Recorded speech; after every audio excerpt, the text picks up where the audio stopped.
Kung bago ka pa lang sa aking YouTube channel, please subscribe at i-hit ang notification bell para updated ka sa aking bagong videos.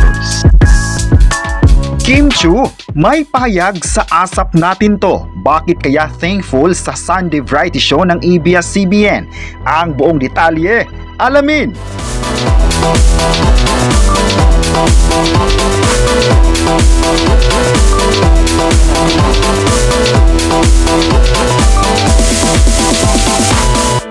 Ngayong July 20, 2025, mainit nga ang naging pahayag ng sikat na kapamilya actress sa Sunday variety show ng ABS-CBN na ASAP Natin To.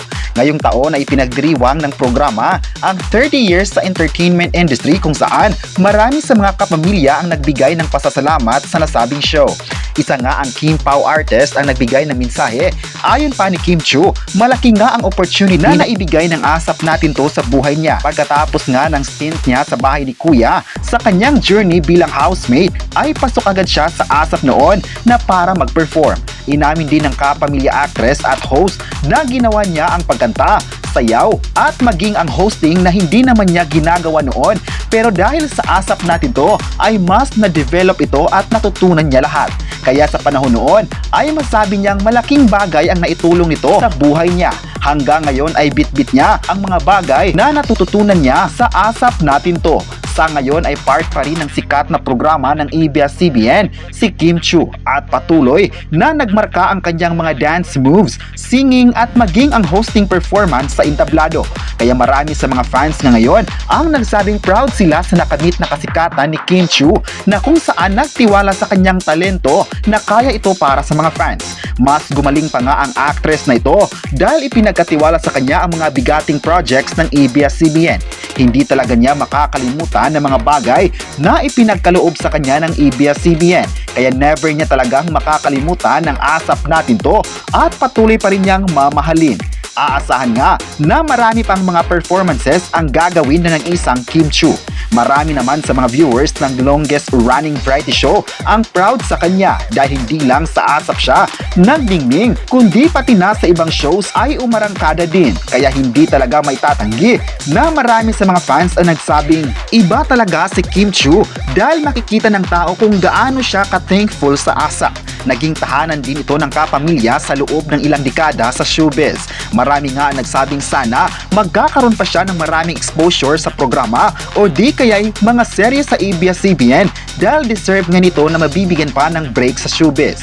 Ngayong araw naman ay pasabog nga ang matutunghayan ng mga kapamilya dahil world class ang paandar ng mga artist na makikisayaw at makikikanta sa OPM songs. Andyan din ang mga sikat na group na kakanta ng paboritong kanta ng mga viewers. Well, abangan din ang pagkanta ng mga greatest singers ng ASAP na sina Gary Valenciano, Regine Velasquez Alcacid at marami pang iba. Kaya hindi na talaga magpapahuli ang lahat sa mga pasabog pa ngayon kung saan full volume ang sorpresa ng ASAP Natin To. Aabangan din ang performance ng sikat na love scene ngayon ng industriya na dito mo lang mapapanood sa ABS-CBN show. Hindi rin magpapahuli ang lahat dahil ngayong araw din ang kasabay ng laban na nag-isang kamao na si Manny Pacquiao. Marami sa mga kapamilya ang nagbibigay ng support sa panunood ng laban ni Manny Pacquiao at ang panunood ng ASAP Natin To. Samantala, marami sa ngayon ang bilib sa ipinakitang galing ng buong team ng ASAP Natin To. Litas nga ngayon na marami sa mga international viewers ang nagsabing nagandahan sila sa show ng ABS-CBN kung saan nagbibigay ng high caliber performance ng mga Filipino singers. Kilala raw ang mga Pinoy na magagaling talaga sa kantahan, kaya ang ASAP Natin To ay naging daan para sa kanila na mapapanood ng mga viewers sa ibang bansa ang mga performance nito.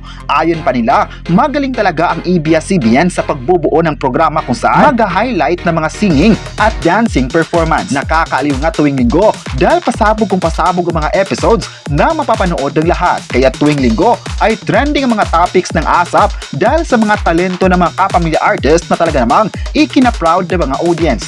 Kaya marami sa mga banyaga ang excited na mapapanood nila ang mga events ng Pinoy lang bansa. Latest nga napasabog din ang paghihintay ng lahat sa ASAP Natin To England na magaganap na nga ngayong August 20 sa Birmingham. Hindi talaga magpapahuli ang mga kapamilya performers sa pagbibigay ng saya sa lahat ng mga fans sa buong mundo. Isa na nga ang Kim Pao sa mga artist ng ABS-CBN na magpapakilig sa England, kaya marami na din ngayon sa mga fans ng Kim Pao ang excited kung kailan nila masilayan ang pitcha na ito. Hindi na sila makapaghintay sa August dahil alam nilang marami sa mga fans ng sikat na tambalan at pati na nga ang mga Pinoy ang susuporta sa ASAP Natin To sa ibang bansa. Marami naman ngayon ang proud sa dedikasyon ng ASAP dahil nakuha pa nitong mag-perform ng live sa ibang bansa sa kabila ng walang prangkisa nito. Nagpapatunay lang daw na hindi network ang mahalaga para maipakita ang saya at magagandang inspirasyon sa kanilang mga taga-suporta. Ang mahalaga lang sa ngayon ay mabigyan ng pasasalamat ang lahat ng mga viewers ng nasabing programa. Sa ngayon pa lang ay usap-usapan na mapupuno ang venue ng ASAP Natin To dahil sa mga viewers na nakaabang sa paparating na event ng taon. Sa kabilang banda naman ay nagpapasalamat si Paolo Abilino sa mga fans dahil sa patuloy na suporta sa mga proyekto nila sa TV. Puro nga positive ang nakuhang feedback ng mga netizens, kaya nakakataba ng puso raw na makitang marami sa mga fans ang naghihintay ng mga serye nila ni Kim Chiu. Ang The Alibay nga ay di na makapaghintay ang mga fans na masilayan na nila ang mga eksena nito sa TV. Thankful naman si Paolo sa mainit na pagtanggap ng mga fans sa Cebu sa unang taping nila sa lugar. Dito nga kasi ginanap ang shooting location ng The Alibay serye. Ayon pa nga ng mga fans ni Paolo, nagalingan sila sa mga ipinakitang galing sa taping nila sa Cebu. Isa talaga silang veteran actors kung saan proud ang lahat ng buong Kim Paulandia.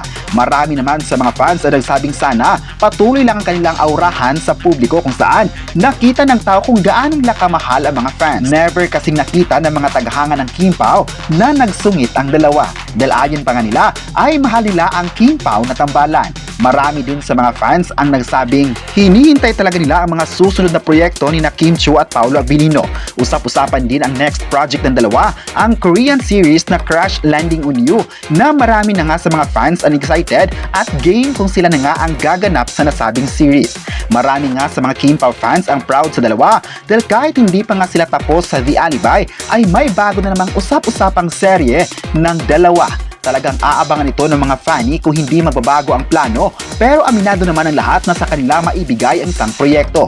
Dahil ayon pa sa chika noon na pinag-usapan na nga ito ng big boss ng ABS-CBN. Posible nga raw na maipapalabas sa susunod na taon, kaya abang-abang lang tayo mga kapresko. Mas magiging exciting nga raw dahil sunod-sunod agad ang mga palabas na gagawin ng sikat na love scene. Hindi talaga sila nababakante sa mga proyektong kanilang ginawa. Marami naman ang nagsabi na masisikat pa ang dalawa dahil sa mainit na pagtanggap ng tao sa kanilang tambalan. Kayo, ano ang masabi nyo na may pahayag si Kim Chiu sa ASAP?